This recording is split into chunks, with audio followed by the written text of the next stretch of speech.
What's up, everyone? How you doing? Failure. Why are we so afraid of it? Now, this is something I really like to explore. It's something I see every day, especially in the organization that I work for, is people are scared to fail. And there's some good reasons to be scared of failure, right? Like, you can look at being embarrassed, you might get punished, people might see less value in you and the work that you do. But for me, what scares me more than failure is not failing. And before you think I'm crazy, think about, if we don't fail, how do we explore what our potential is? How do we get outside of our comfort zone? How do we learn and evolve? Failure is the vehicle that brings us all that good stuff. So some of the observations that I've sort of made over the last few years, just working with my team, my organization, is that failure cripples performance.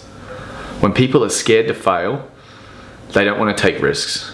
They don't want to, like I said, push to what their potential is. They don't even want to explore their potential. They want to stay, in that nice cookie cutter area, stay within their comfort zone. And then another thing that fear of failure may present as is someone who needs all the information before they can go through a process.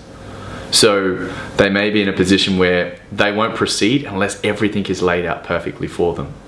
And if you explore that with them and ask them why, most of the time it comes down to a fear of failure.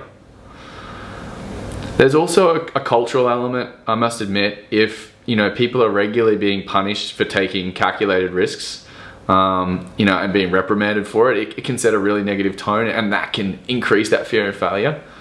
But that's just some of the things that I've realized within our organization of why people maybe fear of failure, but also then scared of taking those risks and really pushing the boundaries.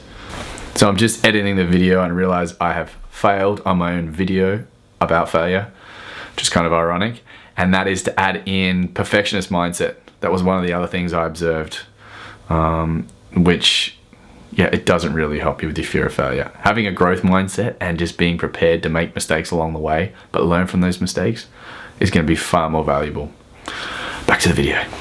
So I guess the big question is, well, how do we fix it? So one of the things that I trialed with my team is I got them to fail. I set them the goal. We all sat down. I set them the goal within the first 6 months of the year is, I want you to go out and I want you to fail. I don't care what it's in, but I want you to fail at something.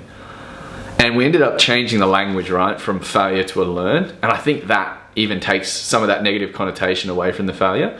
But what was really cool is that people at the beginning were really off-put by it. But I was really clear. I'm like, I want you to fail because I want you to do it. And I want to talk about what you learned and how you've applied those learnings. And I also want you to see that you're not going to get in trouble.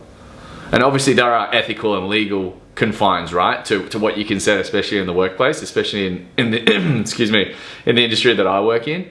But what was really cool is, especially with one of my team, he actually pushed well and truly what his boundaries previously were. And he actually said to me, if I hadn't set him that goal to fail, he didn't feel like he had the permission to go out and really take a lot of risks. Ended up being some of the projects he put forward, some of the best work he's ever done. And what he put it down to was being given permission to go out and make a mistake. So that's one thing you can definitely do, and I highly recommend that. And the other thing is to explore those what ifs. Okay, so if you fail, what's happened? What's going to be the result? Because most of the time, what we make up in our mind is far worse than what the actual situation is. So by exploring that, okay, so if you make a mistake on this project, what's the result? Okay, you may be a little bit embarrassed. People might think you're a little bit of a silly goose, but how long is that going to last? The next piece of work you put forward and it's good, people are going to forget all about it. So I think really exploring what the consequences are of that failure. But like I said at the beginning of this video, I think what's even more important is what happens if you don't fail. What happens if we never explore your true potential? What happens if we never get you out of your comfort zone and see what you're really capable of producing? I think that is far worse than what are the repercussions for actually failing. So I guess the question is now, are you going to go out and fail? Go out, fail, learn something new, and take it with you on your journey. Peace.